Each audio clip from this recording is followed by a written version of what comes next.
even at least once, if not twice, the Elevate even roster back in the day. Look, they can be a scary one, but look, casting our sight towards the band's first two ones looking to be underway. Ying being our very first one, and off the top of my head, I don't really remember Champion really using an abuse. Labyrinth and Zolotic have played a bit of Ying in the past. I distinctly remember that, but I think Bleed are looking to try and force this to be as vanilla of Oregon as you could possibly get. No allowance for cheesing, no shenanigans. They want Champion to play the same seed that they're playing, and when Bleed are dictating the pace, that is a scary prospect. That's true. That's a very valid point here. With Flores out of the equation, this sort of doubles down on that idea as well. Azami going out of the equation, no more of the sort of very dynamic cover making. So that's out of the equation. We're back to very much of a standardized siege. So is Miragon. So no more of the sort of reinforced view ports as well. So yeah, this is definitely going to be a little bit more of a sort of back to basics, back to sort of by the book almost siege for the defense.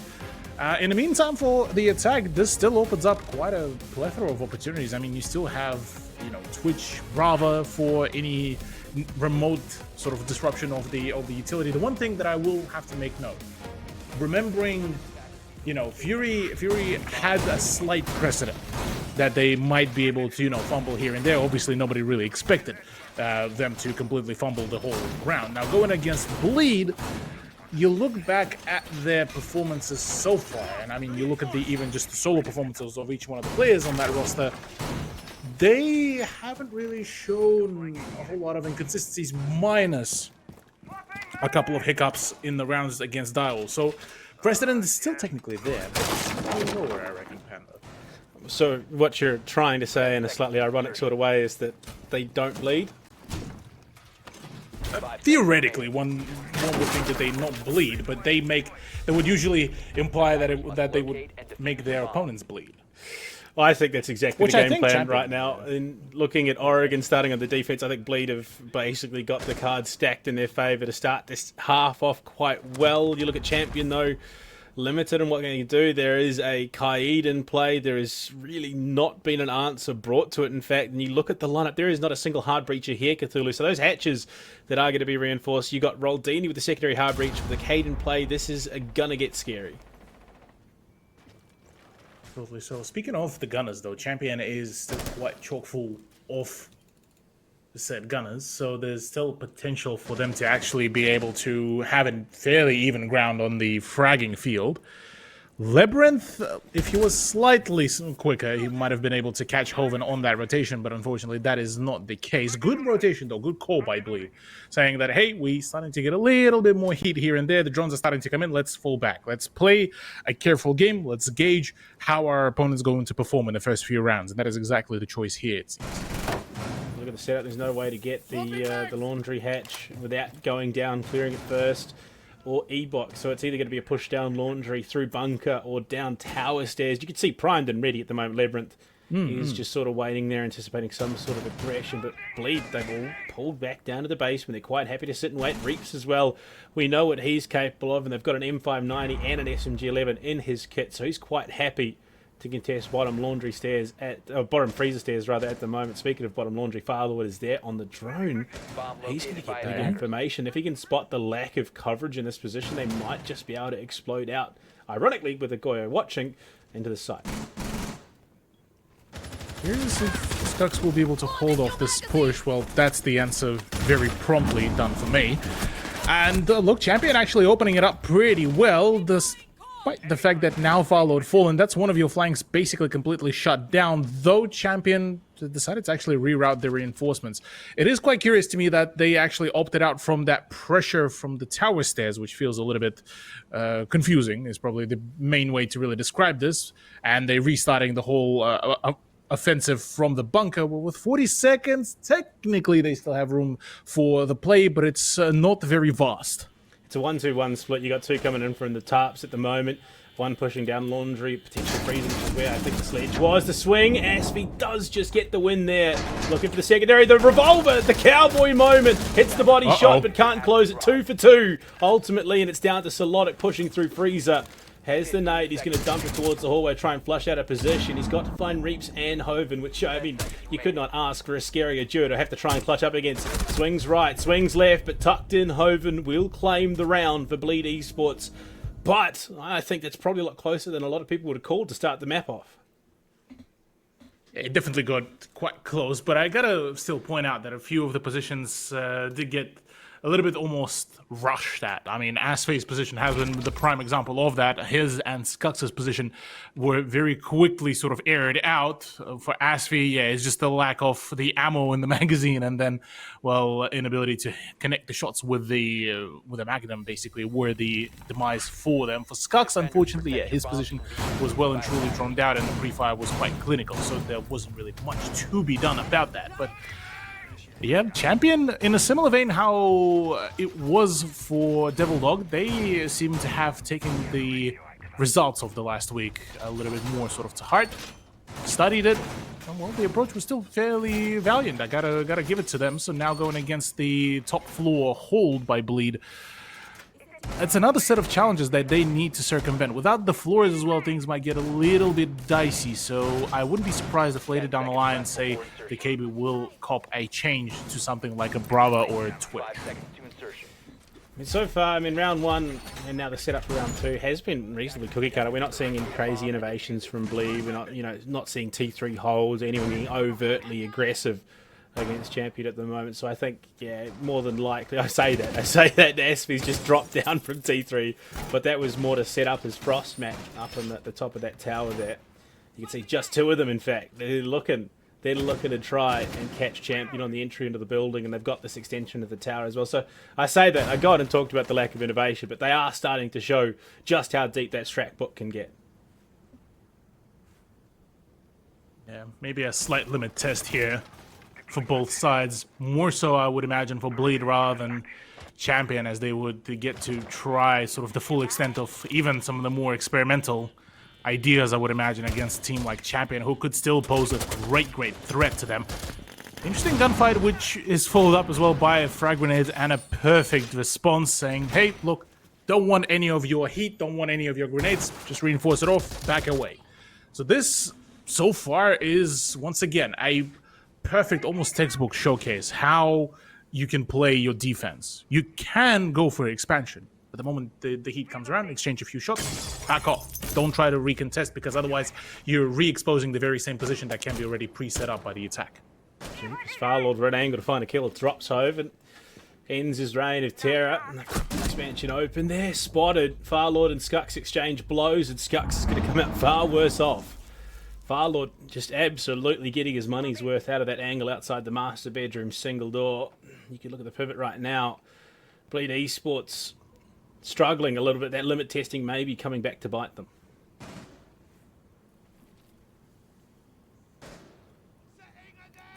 Reaps might be doing some absolutely foul stuff from down below if he gets to play basically across the whole of the ground floor, which seems to be at least partially the case. Maybe Solotic will be the one to really cut him off, but it seems that the opt for the armory stairs is the choice here for Champion. Not the worst idea, seeing as Labyrinth is looking to apply the pressure, but he needs to be surgical here without any backup. If he falls, that means that that's the whole flank completely out of the equation, and that is something that Champion do not want to risk. Great adjustment by Shove, but Asfay's exposed. Trade back onto Labyrinth and Farlord to boot. They double down, but unfortunately Mentalist forgetting about that angle. Roldini there, they're just exposing the weaknesses of this Bleed defense, but Reaps holds fast, finds one. Plant down with only Zolotic to cover the 1v1. He loses it out to Zolotic, and that could have been the opening that Bleed needed, but they dropped the round, and Cthulhu, what are the odds that the first two matches of the play day are the two heaters coming into day two? Oh, I would not be surprised at all. Champion, they have been looking for their next sort of victim. They've already claimed the scalps of Direwolves, Elevate Fury before during the Operation League. Doing this against Bleed, the new, well, technically the newcomers, but very much the veterans of the scene in each solo respective ways, would be one heck of a way for Champion to sort of continue their legacy as being that team that, look, you could still technically beat as a top team, but at the moment you let them do any sort of funky stuff, they will absolutely bulldoze the opposition. Yeah, I mean, you talked about it. Champion unable to crack top 4 for Operations League last year. They were 5th overall outside of the 4 APAC South teams. So, I mean, to say that they couldn't crack top 4, I think a little bit disingenuous if we're being honest with ourselves. This is a team. They beat Elevate. They took both Game and Gladiators and Direwolves to full regulation rounds, only just losing 7-5. They beat Fury. They've had some decent showings in the last 6 months, and they've only improved from there. So coming into this matchup to write them off completely would be a fool's errand.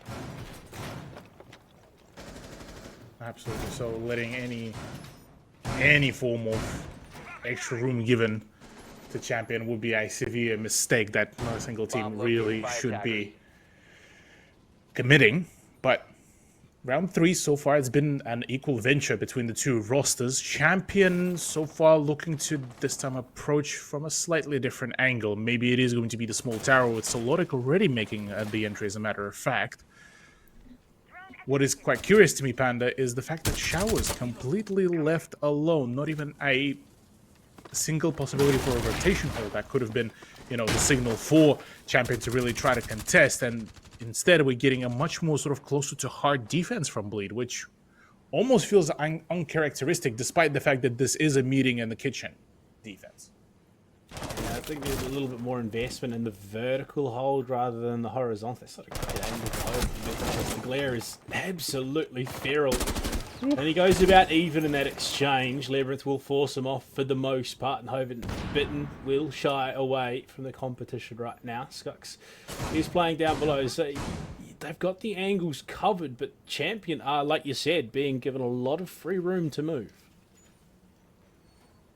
Problem now being is that with them being given so much free room, they're now looking a little bit more concerned. Well, now that they've managed to advance almost frictionless to this point, what do now? Now the breach comes around, now the assault, the siege to the second floor begins. Do we get to see the absolute results to be gained here? Valid tag, but he's pressuring in, trying to clear out these roamers. Toven and Reaps up in the Dawns at the moment. Farlord just towing the line here, playing a very dangerous game as we hit that final multiple bodies. It's Mentalist though to draw first blood, so Shav down, that's your hard breach. Reaps is looking to contest as well, playing the pixel angle. He takes a shot to the shoulder, but he's still alive for now. It's Hoven breaking out of this hold that's Champion encroaching around them. Reaps might find his one as well, but it's forced Champion to reassess this aggression. Solotic falls, Mentalist. That TCSG is an absolute unit. Hoven can't find himself a follow-up. Farlord will blow the top of the site wide open, but unfortunately, they've lost 60% of their team, and with 40% remaining, Roldini might actually be the one to change the momentum here. Brings it down to the 3 versus 2 with 25 seconds. They're going to slow it for the moment, but that explosion has to come. In a slow lull for now, we are trying to get the last few bit drones in. Roldini will need to make that entry right now, as real as it can possibly be. Oh, shotgun half hits, but yeah, look, SV makes it work, has the support. Unfortunately, when you're outnumbered the way that you are, you play your game without the time in favour of Champion either. They were forced into a do-or-die situation. Unfortunately, they ended up falling to the ladder. But look, again, it wasn't a complete blowout round from Bleed. Champion are contesting. Oh yeah, Champion are very thoroughly contesting. The problem now being for them is the obvious time management, really, because they've spent quite a lot of times, a lot of resources as well to clear out that top floor. Thankfully for them, yes, they had managed to do it at the end. Unfortunately, though, the bad news in terms of that is that they lost 3 out of 5 players during that whole effort.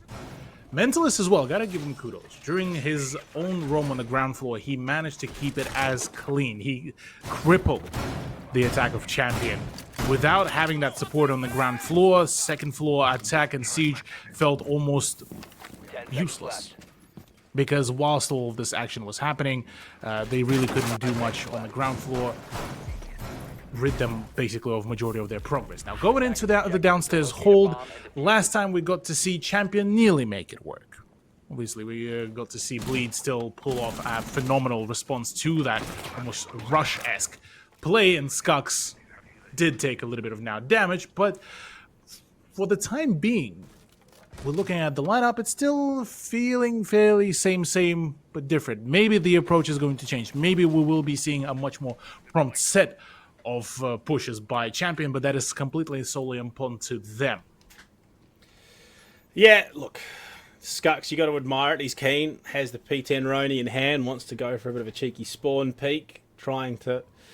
Again, it's about tripping up your opponents before they get the chance to make that entry. Once again, we're heading back to the basement here, Cthulhu. Same attacking lineup. This time there is the EMPs coming. I think Zoshav has actually pivoted away. I can't remember quite what he was running the first time around, but he's got the impact EMPs. Unfortunately, you've still only got the 2 secondary hard breach gadgets, so it's not going to be as crisp a clean opening as Champion I think would like.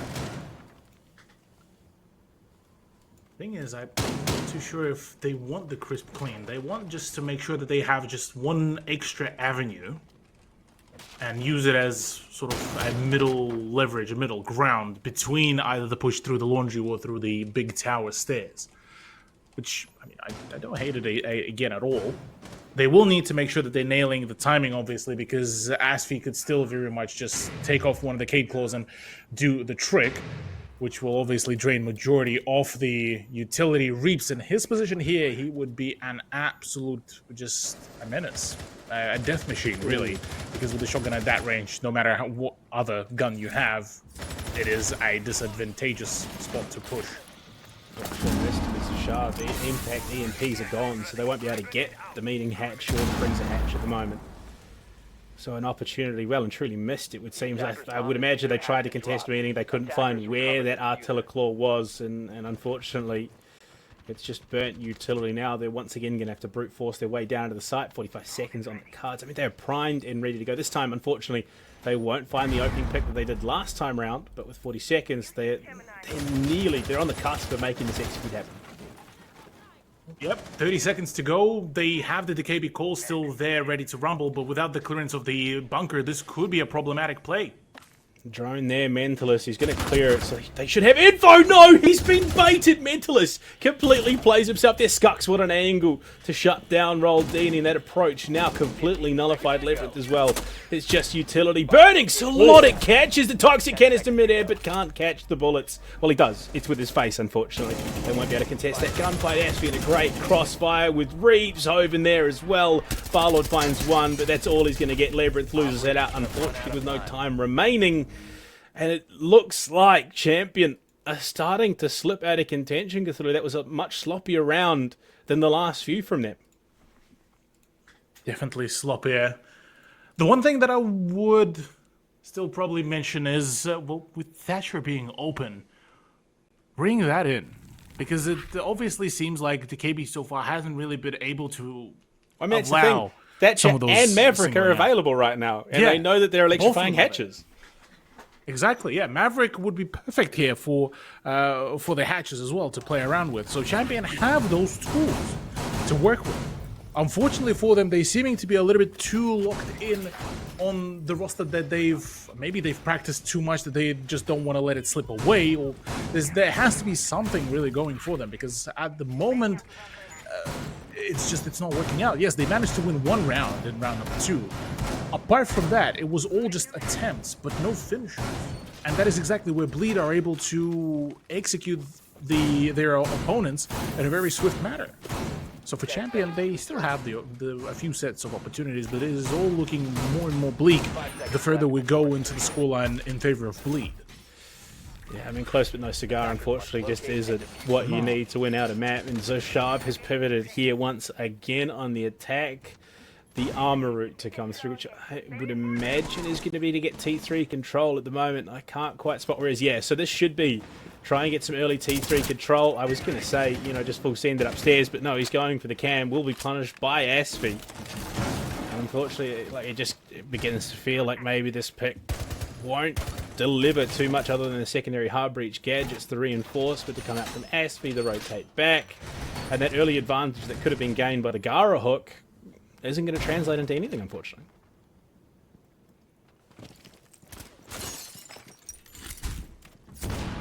Gara hook may not be the play. I think the G8 may just be the weapon for that mass destruction that Champion are certainly looking forward.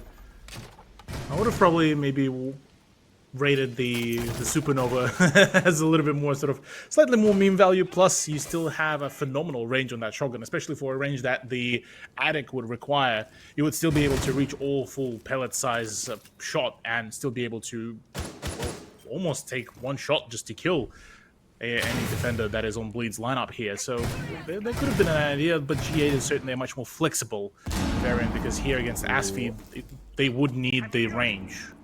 So Shav has just crept his way towards Pit. They do have Asfi watching the cross to drop down, but I don't know how much information is going to be there. Zoshav is just testing the waters, peeking around that corner. More noise being made here by Champion as they try and get themselves in the right spot. Roldini there has opened the breach, aggressively contesting, but it's Firelord to fall down below. Reaps playing that deep roam around the top of the freezer stairs. And all the pieces are in play, but unfortunately Bleed are just taking everything off the board for Champion. Roldini and Zoshav both fall. It's Zolotic and Labyrinth to try and clutch up. Unfortunately, Labyrinth is really struggling in the frag department at the moment because the final minute to play in a 5 versus 2. It seems that, I mean, bare minimum Bleed, yeah, it's going to be probably a flawless round. If nothing else, it's another round. He saw the leg. Labyrinth, buddy, you saw the leg. He's going to get one. He does deny the flawless. Unfortunately, Hoven was there. Will just pivot. 180, gets the kill. At least he's on the board. Yep, suppose he is. So at least that's the one redemption point there. But yeah, we went from quite a roller coaster, and I mean, what a treat it was. The Devil Dogs versus Fury matchup, which I still think would be so far the highlight for SEA's matchups throughout the first 2 playdays.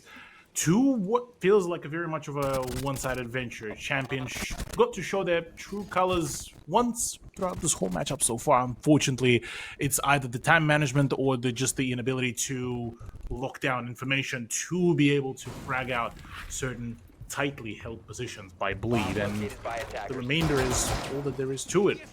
As is, Bleed Esports are looking quite strong and very well organized.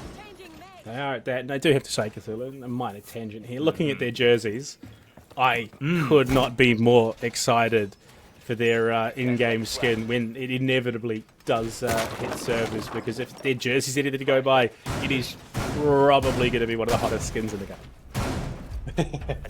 Absolutely. So one would just hope that it would be on a good-looking gun as well.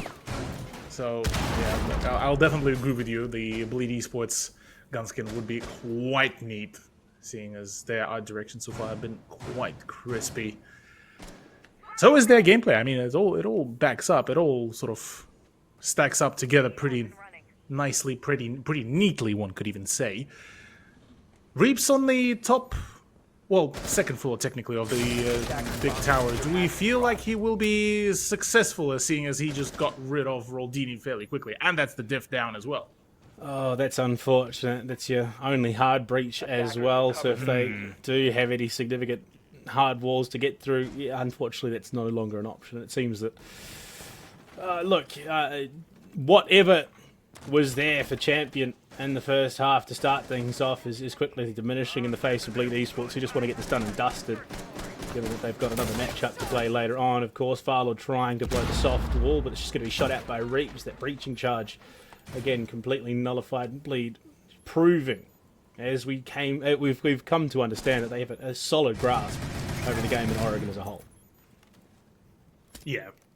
We've been talking quite a fair bit that Oregon for Southeast Asia is one of those key maps to really play around, and if you aren't able to really nail down majority of the plays, yeah, well, what are you really even doing? Where for South Asia it was Villa, this is Oregon, maybe occasional Clubhouse, but for the most of it, it is Oregon. That is the most favorite map.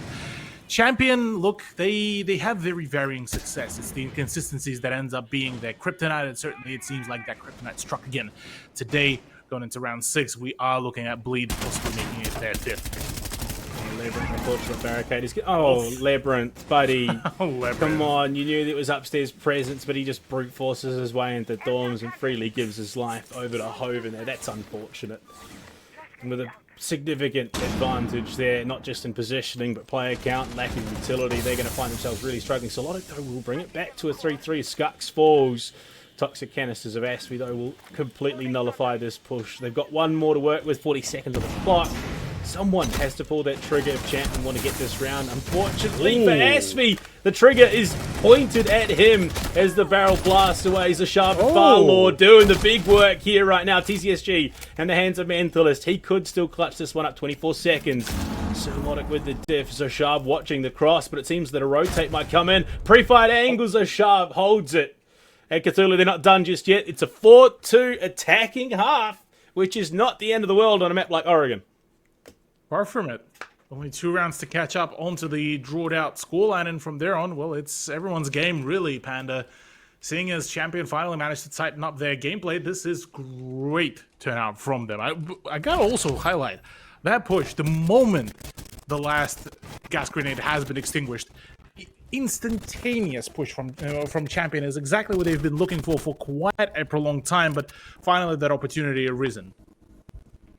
Just presented itself. They hit the mark well and truly. I mean, it came to the frags to close out that round, and a breath of fresh air in what could have been a hugely stagnant second half. But Champion double down. They get themselves a second going into their defense, which, look, I think is probably the best case scenario against a team like Bleed. They still have the opportunity to equalize this one up.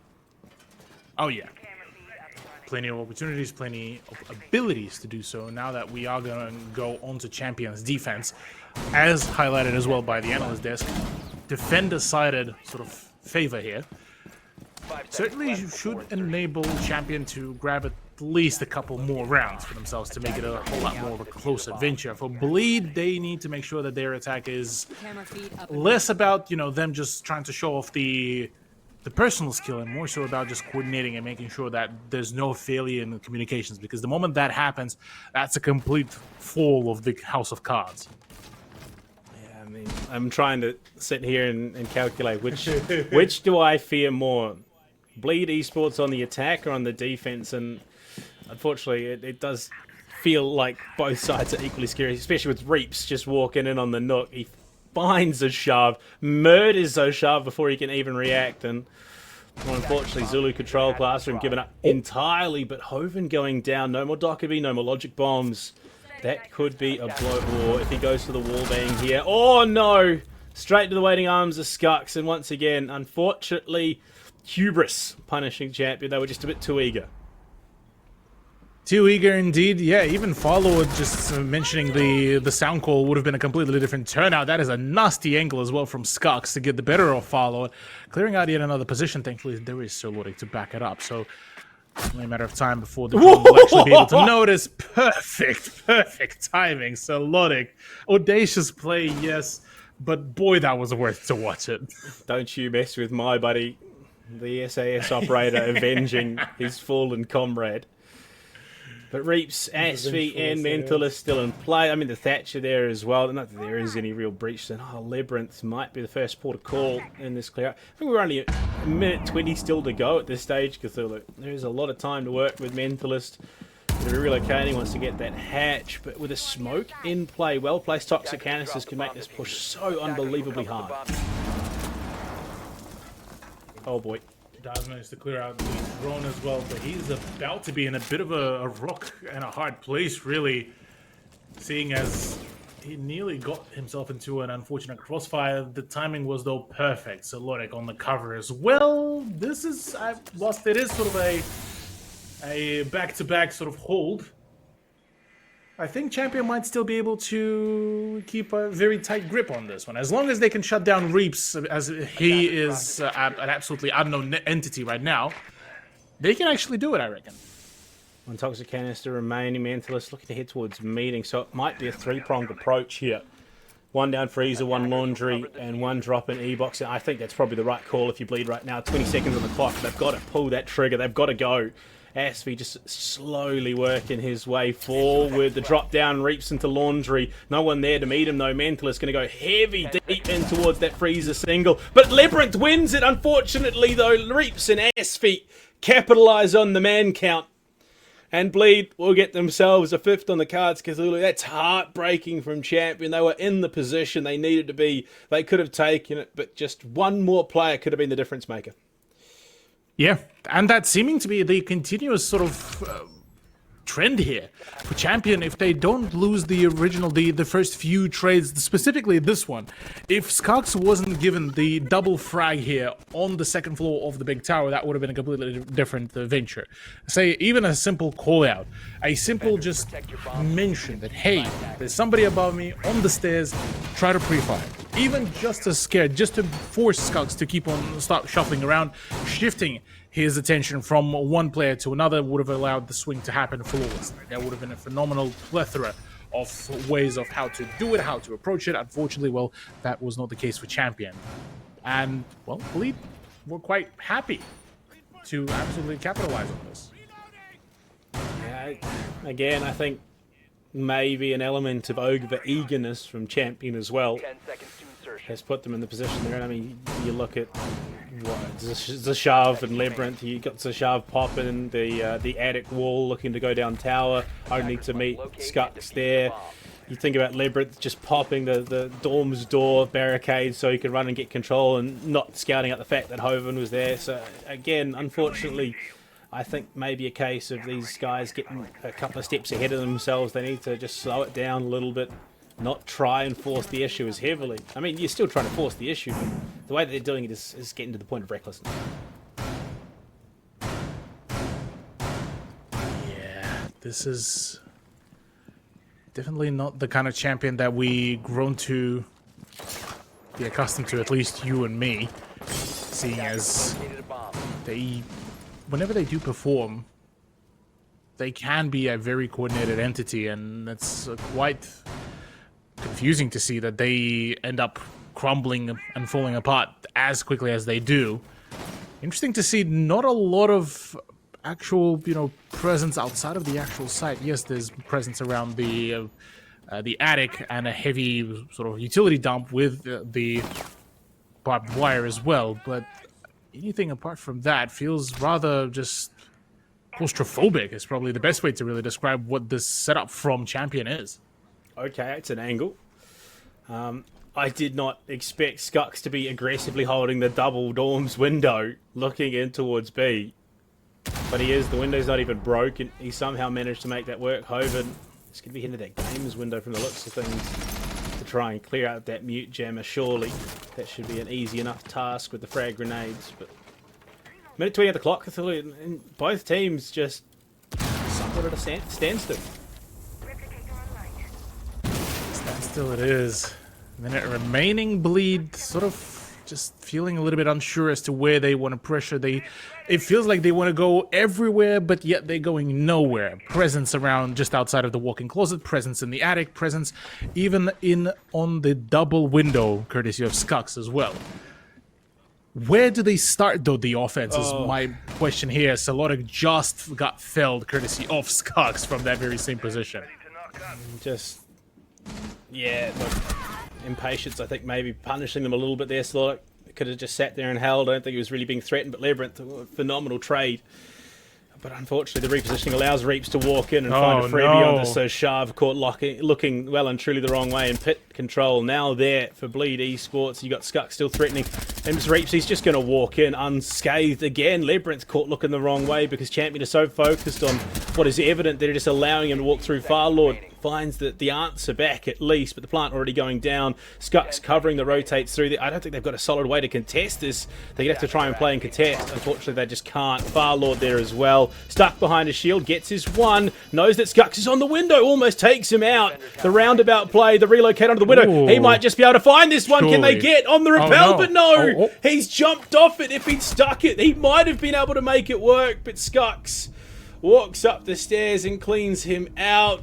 That's rough. If he'd stuck it, he might have been able to pull that off. Rough gig for Champion.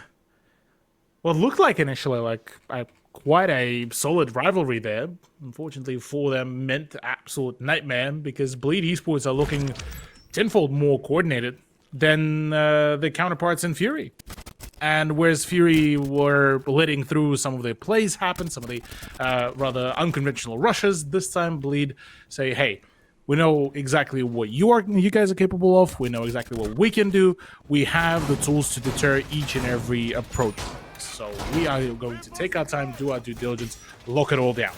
Whether it's through frags or through plant, that's a whole different case, but case nonetheless. So 6th point against 2 points of Champion certainly does showcase quite the dominant performance by Bleed. I mean, it's unfortunate. It very much feels like Champion do have the recipe to success. Unfortunately, they just haven't quite got all the ingredients they need to actually bake the cake right now. And with Bleed staring down the barrel of another victory here in Southeast Asia, I want to say I believe in the potential of a comeback, but Champion unfortunately have just exposed their weaknesses to Bleed and had it capitalised on one too many times for me to think that that's a reality.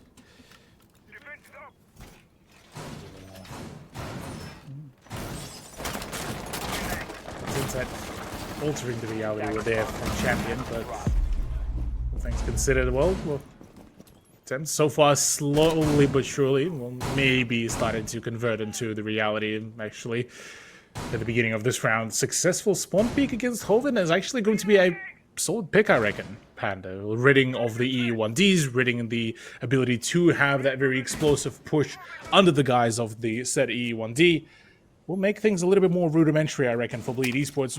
Not that it really ever hindered them, seeing as Ace is still present on the show. I mean, yeah, look, I think that was the right play. Champion need to be the ones playing off the front foot, determining the pace of this matchup. Unfortunately, it might be a case of it's coming too little too late, but with Hoven off the board, no ability to scout out offside players. And you can see that it's already paying out because there is so much uncertainty from Bleed as to where these players are trying to contest the angles. The nades coming out from Asphy. All he can really do is clear a bit of utility, and Zelotic does have that angle from above. So if you get too eager, you might find yourself fragged out, unfortunately. But Bleed, they might be a man down. Unfortunately for Champion, it may not matter, especially with Mentalist clicking heads like that. Mentalist is absolutely a beast. Despite his veteran status, he is a menace. So can be Rodini, creeping up, already spotted one. He has not been spotted, though. That's the beautiful part about it all. This is where he could make that flank play and shut things down, as so far Bleed are setting themselves up for success.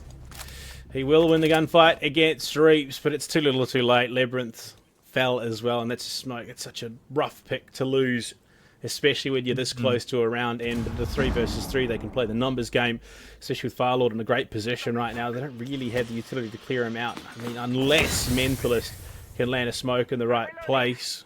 No Warden on the board means they're just going to have to spray through, try and hit those shots, and Scups does it from below. Roldini's been found. Mentalist coming from the window. Asphy there as well. Cthulhu, it's just Firelord to try and clutch. What info does he have? He's sitting top white stairs. There's a smoke covering, but look at the rotate coming through, and Mentalist walks in, claims his third of the round, and Bleed will find themselves yet a